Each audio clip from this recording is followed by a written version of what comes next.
I'm from Minot Valley, Utah, and I'm born in Albuquerque, but I'm raised on Douglas Mesa. They call it a place, it's a little mesa, so I lived on that for when I was small, and we used to live there, my mom. And that's where I learned how to weave when I was growing up. So my clan is Tkorich and I'm born for Batani, and my grandpa is Hachini, and my Nelly side is Kia'ani, and that's who I am. And then I have my father. His name was Jesse Ozzie Black. My mother's Mary Holiday Black. And I learned from both of them. You know, they taught us how to cut sumac and how to gather. So they're the one that they taught us kids how to gather all that. So you gather the sumac for your materials. Are there any challenges that you have to get to your materials? Do you have to travel far? Yeah, well, try to make enough for a year. Okay. So that's the challenge that I have to go through every year. You know, I always think that I hope I make enough for that can last me all the way up to September or October. So, you know, I don't want to use all that material before August. You know, that would be not good. So. Yeah. How old were you when you started to learn about basket making with your parents and actually start doing basketry? I was 8 years old, and I just watched my mom, and I got into it. I wanted to do one, but well, at first she told me that I was still too young. My hands are not strong enough to do it. So when she goes somewhere, I get into her stuff and take out and work on it. So that's how I started. When we go out, especially in the winter time, when it's cold, and sometimes our parents took us out there like in the snow, and it's really hard. They make us freeze our body and just go ahead and cut sumac, and they make us brave through that. You know, force us to do that, and that's where it's really hard on us, but we still had to do it. First, I just did the water jugs with pine pitch on. That one, I started off with it, and then I did the wedding basket. The first one that I finished, I was like 11 years old. Yeah, when I'm learning, you know, a lot of them, they told me that you're not supposed to be doing designs, but, you know, I went ahead and I did it. I just told my mom that, see if I can do it. We can change the designs on the basket, and that's where we both teamwork and change it.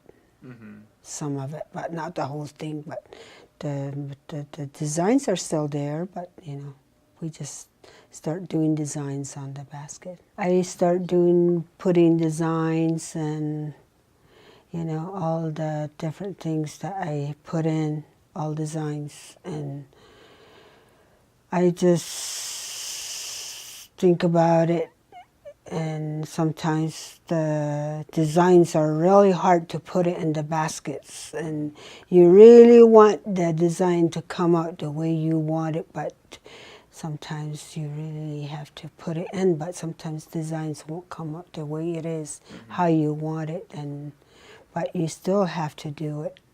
And you know, sometimes you take it back out and redo it again.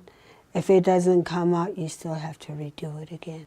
Nice. Do you work primarily with individual customers or any special relationships with traders or galleries? I work with more like museum and collectors, and then galleries, and then some of the traders, they come to me and sometimes they want something from me. Is that where it gets very involved with yourself and how you talked about earlier, putting yourself in your art and needing to have traditional ceremonies to keep you going? Could you elaborate on that a little bit more? They told us that like when you're a basket weaver or a rug weaver or jewelry maker, like I guess a lot of people that don't know, or some of them they know, and like my grandfather was a medicine man, and he's the one that told me that every 4 years you have to have a blessing ceremony, because when you're weaving, when you're working, you know, you put all your thoughts in it and you weave with it, and keep doing that. If you don't have that blessing ceremony, you get really tired from it, and you know, it kind of just block your mind while you're going along, and you keep thinking that, you know, there's something wrong with me, I can't, you know, you get sleepy, you get tired, and where you fight with your body, and you go through that, and that's what I experienced until I had my ceremony done. Seems like I just woke up, and you know, and just like when I came, I talked to Lisa that I'm having a ceremony, and he told me that, oh, when you come, you'll be all a new person. You know, that seems like it is true, because, you know, all this time when I got here, Friday, I worked all the way through here, and, you know, I never got sleepy or anything. The time just goes by, and I was so surprised. Have you ever created a piece of art that was one of your favorites? You know, I don't want to say, oh, this one is my favorite. They're all my favorite. How do you value your work? How do you put a price on your work?